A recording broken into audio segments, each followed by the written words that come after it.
Pro FM Suara Kreativitas sampai kreatif di Pro 2 Healthy Life ya. Untuk siang hari ini menemani kamu pastinya kita punya tamu spesial dong sahabat. Kalau tadi udah ngobrol bareng seputar film di hari ini khusus Hari Persatuan Artis Film Indonesia. Tapi nggak kalah menarik juga sahabat karena sebentar lagi kita bakal merayakan Hari Ginjal Sedunia. Bener ya Pak ya?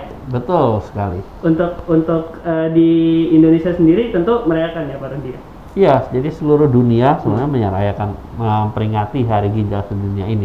Oke, tapi kita kenalan dulu. Oke, siap.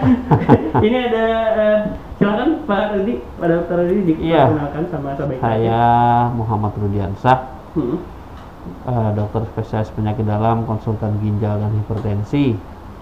Yang pada kesempatan hari ini kami diberikan waktu untuk berbincang-bincang tentang Hari Ginjal Sedunia yang jatuh pada tanggal 11 Maret 2021. Oke. Uniknya adalah bahwa Hari Ginjal Sedunia ini diperingati setiap minggu kedua bulan Maret dan harus hari Kamis gitu. Harusnya hari Kamis. Iya. Harus hari Kamis. Jadi kalau hari Rabu nggak bisa. Jadi tanggalnya berubah-ubah. Oke. Bulannya tidak berubah, minggu keduanya tidak berubah, dan harinya juga tidak berubah Kamis. Itu ada sejarahnya atau gimana tuh Pak Dokter? Ya, itu dari NKF. Jadi International Society of Nephrology sama Nephrology Dunia Foundation, Kidney Foundation itu menentukan waktu itu gitu loh. Jadi harinya hari Kamis, kemudian waktunya juga minggu pas kedua minggu tadi kedua. Ya. Oke, menarik. Nah, mungkin sampai kreatif nih Pak Dokter, banyak yang usianya mungkin kisaran 20 sampai 30-an ya yang dengerin Pro 2 FM. Tapi untuk masalah ginjal ini tentu seperti yang kita tahu nggak mengenal umur dong. Oh iya, betul. Betul sekali. Jadi kalau untuk ginjal ini dari baru lahir sampai ya udah mau meninggal. Okay. Jadi tidak ada tidak bisa dibedakan gitu loh usia. Justru bahwa kadang-kadang gangguan penyakit ginjal ini terjadi juga pada usia muda, itu yang banyak. Banyak sekali usia 17 tahun, 20 tahun udah cuci darah rutin. Karena kita mengenal ya Pak Dokter ya, mungkin familiar di kalangan anak muda nih dengan istilah penyakit tua. Iya. Tapi ternyata juga kita yang muda-muda bisa loh mengidap penyakit tersebut. Betul sekali. Apakah karena ini Pak Dokter konsumsi kita yang sekarang udah aneh-aneh atau pola hidup dan bagaimana? Ya, jadi kenapa awalnya jadi seseorang bisa kena sakit ginjal itu tergantung ya. Satu, pertama memang apakah itu penyakit bawaan atau memang didapat. Nah, kalau misalnya dia bawaan, itu memang dari lahir sudah ada gangguan atau kelainan ginjal atau penyakit-penyakit lain yang bisa menyebabkan kerusakan ginjal. Nah, kemudian adalah setelah dewasanya banyak penyakit-penyakit yang bisa menyebabkan kasus jadi penyakit ginjal, yaitu darah tinggi, kencing manis, kemudian batu ginjal kan, infeksi saluran kemih. Oh, berarti dia nggak berdiri sendiri gitu Pak Dokter ya, untuk penyakit ginjal ini? Ya, saya bilang tadi kalau memang bawaan itu memang langsung dari ginjalnya ada kerusakan dan sebagainya, atau strukturnya ada rusak duluan. Tapi yang paling sering adalah karena penyakit-penyakit yang lama, kronis tadi menyebabkan gangguan ginjal, dan itu sampai akhirnya rusak sama sekali ginjalnya. Rusak sama sekali ya. Iya. Kadang kala gini Pak Dokter, kalau misalkan kita di dunia muda kan sering istilahnya di kita ngebecandain gitu ya Pak Dokter ya, apalagi entah kita sendiri jual ginjal apa macam-macam lah, ternyata tidak semudah itu kan Pak Dokter. Iya, betul. Untuk yang kita ketahui, karena memang ginjal ini memang harus dua, tapi ternyata untuk kesehatan ginjal pun sebenarnya bisa kita maklumi ya Pak Dokter ya, untuk hidup sebagai orang yang mungkin bisa dibilang mengidap penyakit ginjal tapi harus tetap nyaman dan aman juga. Iya. Jadi gini, penyakit ginjal itu sendiri terjadi gangguan fungsi ginjal, di mana fungsi ginjal yang banyak ini tadi, yaitu salah satunya membersihkan sampah-sampah beracun ya. yang setelah kita makan, konsumsi apa segala itu jadi sampah kan. Nah, sampah ini kalau dibiarkan nggak dibuang kan jadi merusak tubuh kita. Seperti sampah-sampah yang di luar. Apa yang terjadi makanya sampai ada banjir juga mungkin ya, karena sampah juga kan. Iya benar-benar. Terus terjadi penyakit-penyakit lain juga harus sama. Nah, sampah ini kalau numpuk di tubuh kita maka itu akan meracuni kita. Tugasnya ginjal salah satu membuang sampah-sampah itu. Yaitu ada beberapa macam-macam sampah-sampah yang memang dibuang lewat ginjal. Ada juga yang lewat hati, lewat macam-macam. Selain itu, dia juga membersihkan, membuang air, kelebihan air nih. Makanya orang sakit ginjal, gagal ginjal, kalau yang nggak bisa lagi keluar kencingnya, maka dia bengkak semua. Karena airnya nggak bisa keluar. Pengeluaran air di tubuh kita itu kan paling banyak kan 3. Dari buang air kecil dan buang air besar ya. Yang besar juga sedikit, nggak banyak karena lebih banyak padat. Sama ini penguapan keringat dan penguapan. Nah, itu nggak banyak, hampir 90% pengeluaran air itu lewat kencing. Inilah tugasnya ginjal. Kalau misalnya kita kelebihan air 1 liter, berarti numpuk 2 hari 2 liter, 3 hari 3 liter, bayangkan apa nggak bengkak badan kita. Jadi, selain tugas itu, dia juga menetralisir keasaman tubuh. Tubuh itu kalau setelah bereaksi macam-macam kimia di tubuh kan, itu sampah-sampah asam itu harusnya dibuang. Nah, itu kadang-kadang nggak bisa terbuang, akhirnya numpuk. Itu atau kebanyakan yang terbuang yang sifat basahnya. Nah, itu tadi. Oh, berarti ini juga bisa ya, Pak Dokter ya? Kalau yang kebanyakan juga bisa. Kebanyakan tertumpuk atau kebanyakan kebuang. Terbuang gitu. Membuang elektrolit atau garam-garam. Ya, itu bisa kalau tidak terbuang numpuk atau kebanyakan kebuang, kekurangan lagi ya. Serba salah juga ya. Terus selain itu dia mengontrol tekanan darah. Tekanan darah, tensi supaya tidak tinggi. Nah, itu dikontrol oleh ginjal. Ada hormonalnya, ada apa bagian-bagiannya, reseptornya. Kemudian juga dia mengontrol hormon pembentukan sel darah merah, yaitu eritropoietin. Jadi kalau orang yang gagal ginjal, produksi dari hormon eritropoietinnya kurang, maka darahnya akan kurang terus. Makanya dia jadi anemia, anemia rendah, tambah darah terus. Jadi bukan karena cuci darah ditambah darahnya, tapi juga karena memang produksinya kurang. Jadi bertambah semakin berat. Kemudian ya fungsi-fungsi lainnya masih banyak lagi ya, yang artinya yang kecil-kecil. Itu yang paling utama dulu. Nah, berarti memang kalau dari ginjal ini sendiri ada yang bawaan, Pak Dokter ya? Ada yang memang karena bisa dibilang pola hidup ya, Pak Dokter? Kayak itu dia, Sahabat Kreatif. Mungkin buat kamu yang udah denger awal-awal ini ya, ada beberapa pertanyaan yang bisa diajukan di siang hari ini, boleh ya Pak Dokter ya? Silakan, siap. Mudah-mudahan saya bisa jawab ya. Semoga bisa jawab. Di 0811 511 1522, Instagram atau Facebook di Pro2 Spasi Banjarmasin. Masih bareng Dokter Rudi juga, kita bahas seputar ginjal, Sahabat Kreatif di Healthy Life siang hari ini. Sudah FM Suara Kreativitas, Sahabat Kreatif masih di Pro2 Healthy Life bareng Dokter Rudi juga ya. Kalau ngobrolin ginjal nih kayaknya banyak banget Pak Dokter ya. Mesti kita kulik satu persatu. Tapi buat Sahabat Kreatif juga, tadi kita sempat ngobrol dikit ya Pak Dokter di off-air. Ternyata untuk tanda-tanda bisa dibilang kita ini punya penyakit ginjal itu agak samar ya Pak Dokter ya? Iya betul. Jadi memang untuk penyakit ginjal ini kalau misalnya kita melihat untuk gejala, itu berarti sudah parah sebenarnya. Nah, bagaimana caranya? Ya di screening itu bagaimana? Oh, diperiksa rutin. Mungkin setahun sekali atau 2 tahun sekali minimal kita ada pemeriksaan untuk fungsi ginjal. Kemudian ada pemeriksaan marker atau penanda yang sifatnya adalah mengetahui sebelum terjadi kerusakan. Iya, jadi ada beberapa. Seperti sekarang di beberapa lab ada seperti pemeriksaan sistatin C atau mikroalbuminuria. Nah, itu bisa menunjukkan apakah ada gangguan ginjal. Sistemnya sama nggak sih Pak Dokter sama kayak screening? Iya, kayak screening. Jadi kayak screening dia marker, penanda.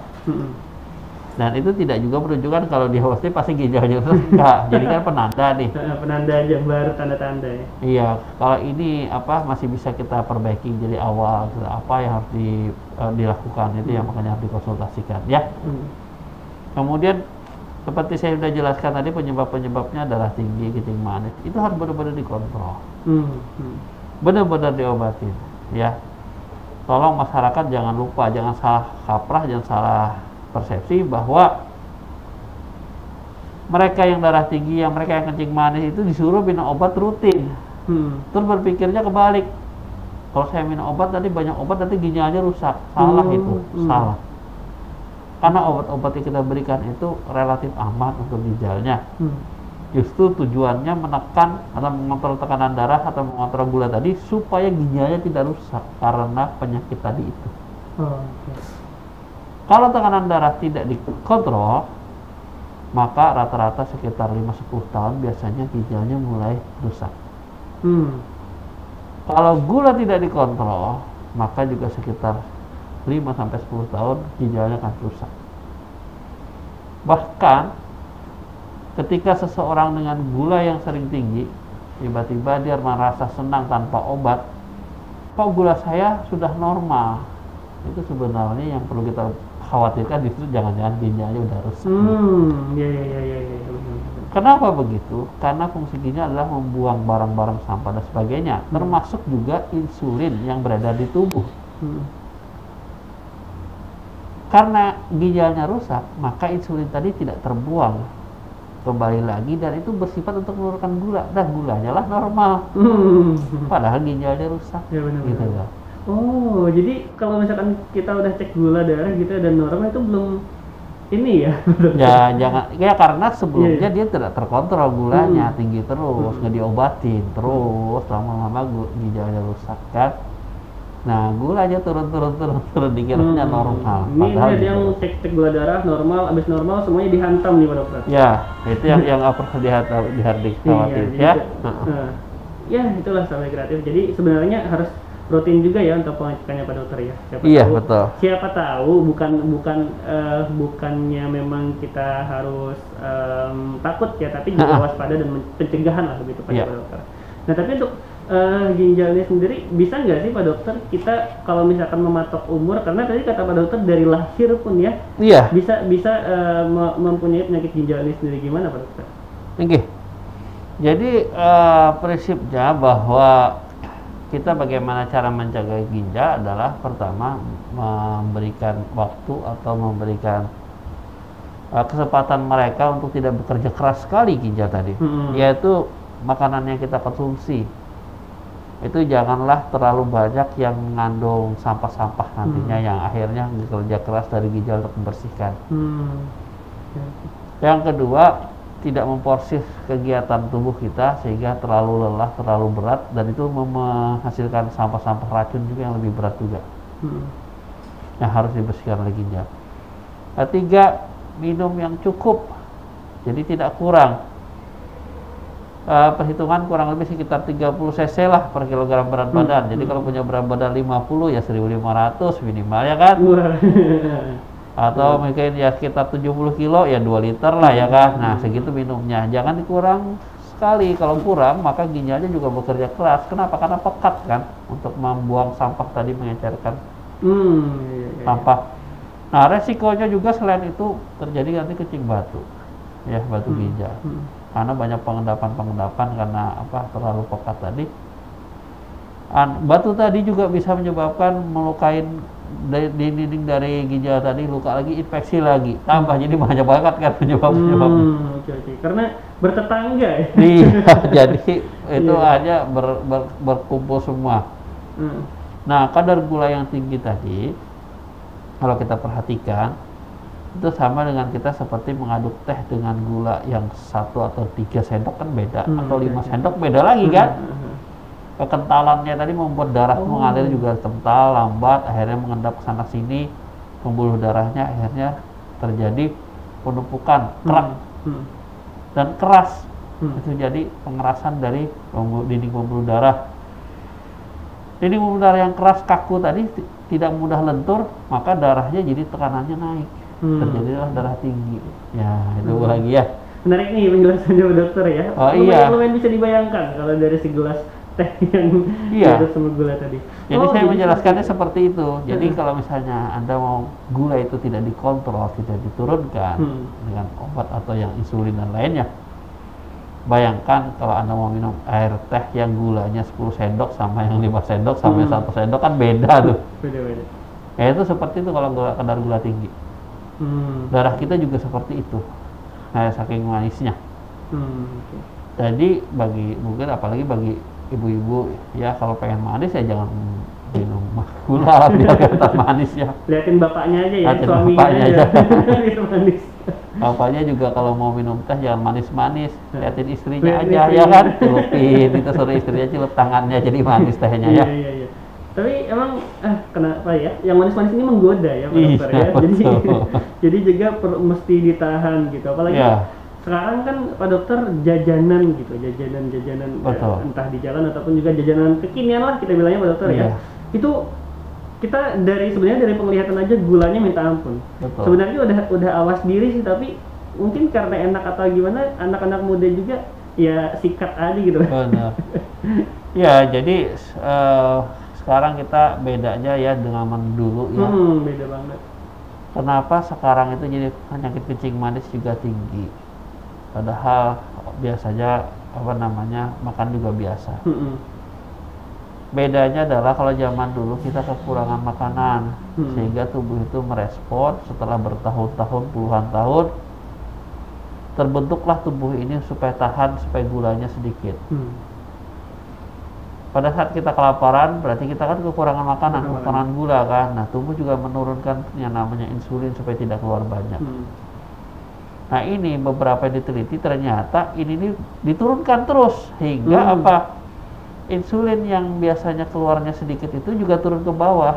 Nah, masa kemerdekaan, masa sekarang begitu nyaman, enak, mau makan tinggal pencet datang, makan tinggal pencet datang, udah gerak kurang ya kan.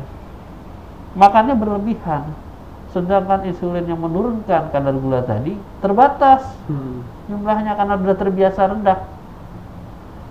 Jadi karena dia tidak terbiasa dengan tinggi tadi, maka akhirnya kelebihanlah gula yang diturunkan tadi nggak mampu dia.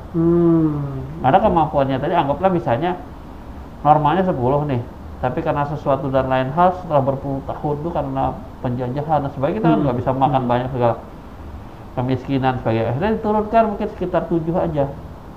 Cukup kan? Begitu 7 ini terus aja 7 kan? Karena makanannya juga cukupnya 7 aja. Begitu sudah masa jaya, masa enak dan sebagainya, makanannya sudah 10 bahkan 12. Dia udah nggak mampu mengeluarkan ke 10 lagi, 7 aja terus. Akhirnya kan kelebihan terus tuh. Lama-lama gulanya tinggi. Gitu. Itu satu. Yang kedua memang karena porsir juga. Karena terus dikerjakan terus, akhirnya kelelahan, exhausted si pankreasnya tadi untuk mengeluarkan insulin. Saya kasih ingat bahwa yang menurunkan gula itu salah satunya adalah insulin, bukan obat. Ya, nah ini pengaruhnya terhadap ginjal. Jadi kalau gula itu tinggi, ginjalnya kena, rusak. Tekanan darah juga sama. Tekanan darah yang tinggi, maka aliran darah ke ginjal juga tinggi sekali. Akhirnya ginjalnya rusak. Makanya harus dikontrol dengan obat. Jadi jangan takut minum obat seumur hidup tadi dengan darah tinggi tadi. Tujuannya supaya ginjalnya nggak rusak, supaya nggak perlu cuci darah. Iya benar-benar. Jangan dibalik. Kalau nggak minum obat, ginjalnya aman, justru kebalik. Bilangnya alasannya gini Pak Dokter, orang zaman dulu bisa kok, tapi kan beda bisa apa? ya. Bisa apa katanya? Bisa bertahan dengan apa adanya gitu. Iya, tapi karena hidupnya juga biasa-biasa juga. Kita ya beda kan? juga. Sekarang asin-asin banyak, garam dan sebagainya, tensinya tinggi, stresnya juga tinggi, ya kan? Banyak sekali pekerjaan, sekarang udah banyak yang pengangguran, sebagainya, tambah stres. Benar-benar. Dan ini menjadi beban buat kita, akhirnya tensinya naik, ya kan? Karena darah naik, tidak diobati, tidak dikontrol. Ginjalnya rusak, jantungnya bengkak, terus serangan stroke dan sebagainya. Jadi itu harapan kami supaya masyarakat itu aware terhadap ginjal. Ginjal itu cuma 2 kepal gini aja, ya. Tapi kalau sudah rusak, mau nggak mau harus cuci darah. Nah, sekarang kita lebih baik menjaga kan daripada harus cuci darah setiap dua kali seminggu. Karena ginjal kalau udah rusak nggak bisa diperbaikin. Cuci darah itu bukan menyembuhkan untuk ginjalnya baik, enggak. Ginjal rusak ya sudah rusak. Terus cuci darah buat apa? Buat gantiin kerjanya ginjal. Jadi artinya apa? Artinya orang yang ginjalnya rusak, terpaksa kita ganti ginjalnya yang mesin tadi buat cuci darah tadi. Iya, itu ceritanya. Terus ketergantungan, bukan ketergantungan, kebutuhan. Kalau nggak dicuci, ya rusak, tambah racunnya, tambah sampahnya jelek. Itu aja. Udah masuk primer ya kebutuhannya. Iya. Jadi itulah ginjal kita tadi kita sandakan di luar. Itu loh kalau pada kondisinya seperti itu. Jadi jangan berharap, oh nanti kalau sudah cuci darah, saya sembuh nggak? Nggak ada. Karena cuci darah bukan menyembuhkan ginjal, tapi menggantikan tugas ginjal, membersihkan sampah. Jadi sebagian juga, bukan semuanya. Karena fungsi ginjal tadi banyak kan, nggak semuanya bisa digantikan oleh mesin. Nah, itu yang penting. Oke, Sahabat Kreatif. Menarik ya, banyak banget dapat di siang hari ini. Mungkin ada yang baru dengar juga, nah itu dia. Iya. Lebih awas lagi lah Sahabat Kreatif. Agak ini juga ya, mengerikan. Tapi pasti ada beberapa hal yang mesti kita perhatikan juga Pak Dokter ya, walaupun mungkin ada beberapa dari sahabat kreatif yang bisa dibilang udah divonis untuk mempunyai penyakit ginjal, tapi memang tetap harus hidup aman dan nyaman Pak Dokter ya. Iya. Nah, gimana caranya? Setelah yang satu ini ya, buat yang pengen tanya-tanya juga bisa ke WhatsApp. Siap, silakan. 11 5 Instagram atau Facebook di Pro2 Spasi Banjarmasin. Pro2 Suara Kreativitas sahabat kreatif di Pro2 Kreatif untuk siang hari ini ya. Masih bareng Pak Dokter Rudi nih. Kalau ngobrolin seputar ginjal ya Pak Dokter, ini mungkin ada beberapa dari teman-teman yang sebenarnya tadi udah dijelasin ya Pak Dokter ya, untuk tanda-tandanya sendiri lumayan bisa kita bilang samar ya Pak Dokter ya. Samar, betul. Tapi bisa nggak sih untuk seseorang ini Pak Dokter mengenali ternyata dia ini udah mulai harus periksa nih ataupun juga screening gitu? Ya, jadi kalau untuk mengetahui sejak awal sih susah. Ya, karena memang kita tidak tahu penyebabnya apa segala kan, penyebab apa kelainannya, karena memang belum ada gejala. Tapi kalau sudah bergejala berarti memang sudah terjadi. Nah, yang paling ringan, gejala paling ringan adalah kita bisa memeriksa lewat kencing, ya, pemeriksaan urin itu sangat sederhana sekali, tapi ternyata bermanfaat sekali untuk mengetahui adanya awal kelainan ginjal, yaitu kebocoran ginjal. Biasanya kita lihat apakah ada darah atau ada bocoran albumin atau protein. Nah, ini. Makanya sekarang sudah ada pemeriksaan mikral namanya mikroalbuminuria, itu yang menunjukkan adanya resiko terjadinya kerusakan ginjal selanjutnya. Kemudian juga pemeriksaan yang tadi saya bilang marker-marker tadi.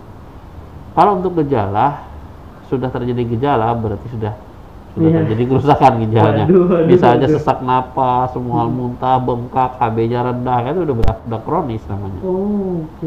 Berarti memang harus medical check up-nya harus rutin. Betul. Jadi saran saya kalau sudah usia anggaplah mungkin ada lagi kalau ada keluhan darah tinggi, ada keluhan kencing manis atau batu, paling nggak setahun sekali minimal, 2 tahun sekali ada pemeriksaan lab.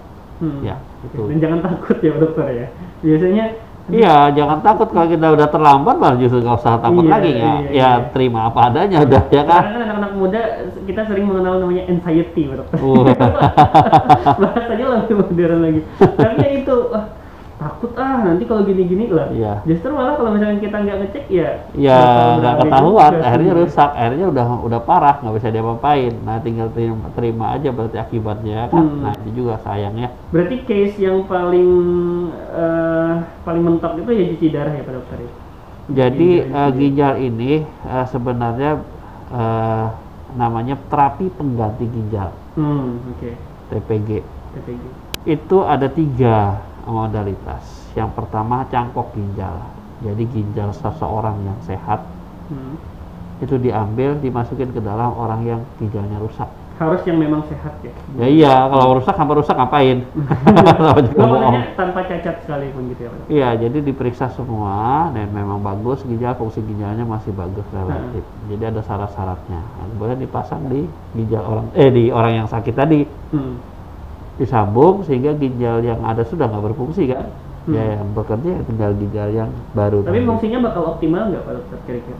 Iya, sama seperti orang normal dengan hidup dengan satu ginjal. Nah, yang tadi juga kan dia ginjalnya tinggal satu, ya hidup dengan satu ginjal. Cuman bedanya yang satu ginjal diambil itu ginjalnya tetap ginjalnya sendiri. Benar-benar. Kalau yang cakap tadi itu ginjal orang lain, sehingga kita harus menjaga supaya tubuh orang tersebut tidak melawan terhadap ginjal yang baru tadi, karena ada benda asing kan, perlawanan gitu loh. Itulah dikasih obat rutin seumur hidup juga untuk menekan respon tubuhnya terhadap ginjal tadi. Istilahnya kayak ini ya Pak Dokter, spare part baru ya? Iya, cocok atau tidak? Mesti di testing dulu. Jadi seumur hidup dia menekan daya tahan tubuhnya untuk tidak melawan ginjal tadi. Memang obat tersebut juga akan merusak ginjal, tapi lebih efektif, lebih bagus dia menjaga tadi supaya ginjalnya tidak rusak tadi daripada tidak minum obat tadi kan. Kalau dia tidak minum obat, ginjalnya akan diserang rusak. Kalau dia minum obat, maka tubuhnya mencegah untuk tidak menyerang ke ginjal. Walaupun pelan-pelan obatnya juga bisa merusak ke ginjal, tapi puluhan tahun baru kerasa. Iya, daripada kepada lah kalau kata daripada tidak ya. Iya. Kalau dia tidak minum obat itu, maka tubuhnya akan langsung merusak ke ginjalnya. Oke. Nah, case-nya nih Pak Dokter, kalau misalkan teman-teman yang lagi dengerin nih ternyata udah mengidap penyakit ginjal gitu Pak Dokter ya. Gimana? Ya. Kuncinya di sini adalah sesuai dengan tema. Living well with kidney disease. Apa itu? Hidup tetap berkualitas dengan penyakit ginjal, atau hidup tetap nyaman dengan penyakit ginjal. Jadi tetap bisa beraktivitas seperti biasa, bisa melaksanakan kegiatan-kegiatan walaupun dia punya penyakit ginjal, dan walaupun dia melaksanakan cuci darah, walaupun dia transplant, walaupun dia dengan cuci darah lakur tadi yang disebut dengan CAPD atau Continuous Ambulatory Peritoneal Dialysis. Jadi dia tetap bisa seperti orang normal walaupun dia punya kelainan ginjal tadi, kerusakan ginjal tadi. Itu tujuannya, yaitu dia tetap bisa menjaga konsumsi makanannya, tetap disesuaikan dengan kebutuhannya, tidak boleh berlebihan, tidak juga kekurangan. Kemudian dia bisa membatasi aktivitas kegiatannya sesuai dengan kemampuannya tadi. Obat-obatan yang rutin tidak boleh lepas. Kenapa? Karena tujuannya tadi mengurangi komplikasi, ya. Kalau tensinya tinggi, tekanan darahnya tinggi, ya dikontrol dengan obat tadi, karena nggak ada lagi bisa kontrol kalau ginjalnya sudah terkena kan. Nah, itu yang harus dipahami semua. Kalau HB-nya rendah, ya segera ditambah atau pakai suntikan hormon tadi supaya meningkatkan HB sendiri dari tubuh, gitu loh. Karena bahan bakunya kan dari ginjal tadi udah nggak ada. Nah, itu tadi ya. Tadi juga Pak Dokter bilang ya untuk misalkan kayak cuci darah itu sendiri itu pun baru menggantikan salah satu ataupun sebagian ya Pak Dokter fungsinya, ya, dari fungsi ginjal, dari beberapa fungsi yang banyak. Tadi saya bilang kayak menambah darah nggak mungkin kan.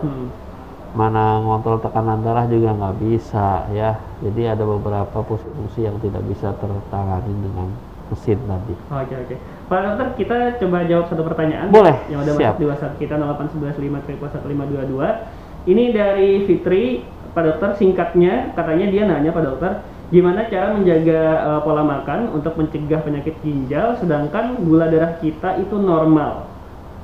Nah, iya. Ini mungkin tadi udah beberapa sedikit kita ini ya paparkan Pak Dokter. Boleh dijawab Pak Dokter? Kita mencoba mengkonsumsi makanan yang sehat ya. Makanan sehat itu artinya satu tidak berlebihan. Kedua jenisnya, yang ketiga juga jadwal ya. Tadi jumlah, jenis dan jadwal. Jadwal artinya kita tidak terlambat, tidak juga nggak makan kan kosong, kasihan ya ginjalnya, hanya membersihkan racun hasil pembakaran yang berlebihan.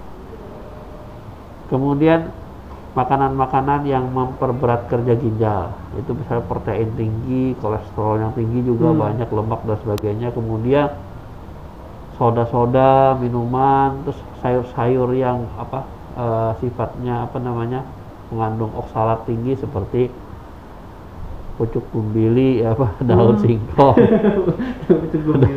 daun pepaya, itu kan itu tinggi itu oksalatnya. Jadi terus ubi juga dikurangin ya. Itu kalau kopi juga itu ada batasan.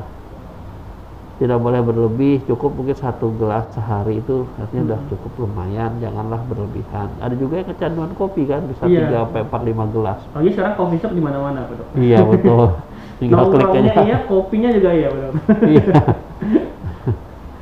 Iya, itu mungkin yang bisa saya sharingkan. Jadi gula darah kan ya nggak apa-apa, nggak ada gula darah, tapi dijaga tadi. Minumnya terus yang cukup. Iya, benar-benar. Minumnya jangan terlalu sering yang aneh-aneh, jadi cukup air putih ya kalau yang bisa. botolan-botolan mungkin dikurangi Pak Dokter ya. Ya, air putih saja lah lumayan ya.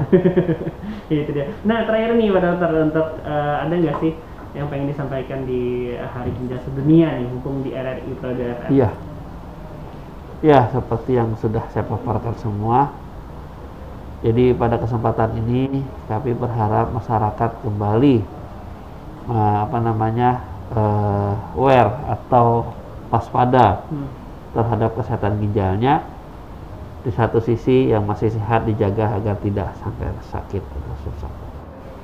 Bagi mereka yang sudah kena gangguan ginjal, sebaik mungkin dikelola agar tidak menjadi berat. Yang sudah cuci darah rutin tetap bisa beraktivitas berkualitas, tetap nyaman melakukan aktivitas sehari-harinya dengan disiplin, yaitu minumnya jumlahnya disiplin, ya kan, jenis makanan juga disiplin, obat-obatan tidak lepas. Kemudian juga pada waktunya memang cuci darah, ya cuci darah yang baik. Serta saat ini dengan kondisi pandemi, maka gunakanlah protokol kesehatan dengan baik, yaitu masker, cuci tangan, jaga jarak, jauhi kerumunan. Ya, itu yang paling penting sekali. Dan bagi mereka yang sudah gagal ginjal, maka mempunyai resiko untuk terserang sakit itu jauh lebih besar, karena secara daya tahan tubuh dia otomatis berkurang. Lemah ya? Lemah. Kalau untuk masalah COVID pandemi sekarang, misalnya pasti ada yang nanya nanti, vaksin boleh enggak? Kalau dari rekomendasi Perhimpunan Dokter Penyakit Dalam, bagi mereka yang terkontrol sebenarnya boleh, tapi ini semua tergantung dari regulasi, aturan dari pemerintahnya, apakah sudah boleh bisa memberikan untuk vaksinasi. Nanti kita tunggu saja dari pemerintahnya gimana. Yang jelas untuk saat ini kalau memang dia stabil sih boleh-boleh aja gitu loh. Artinya masih relatif aman. Mungkin kita bisa pinjam tagline sebelah ya Pak Dokter ya. Sayangi ginjalmu, minum air putih tiap hari. Iya betul. Iya. Itu dia sahabat kreatif. Dan save your kidney. Save your kidney, sahabat kreatif. Terima kasih banyak buat Pak Dokter Rudi untuk hari ini. Selalu ya kalau kita ketemu sama Pak Dokter Rudi itu di tiap kali kesempatan dapat banyak hal-hal baru. Entah itu apapun ya dari dunia kesehatan. Jadi semoga ketemu lagi Pak Dokter Rudi ya. Amin. Mudah-mudahan masyarakat juga paham, masyarakat juga bisa melaksanakan dengan baik. Mudah-mudahan. Kalau ada lebih kurangnya saya mohon maaf. Iya, lebih semua ini Pak Dokter.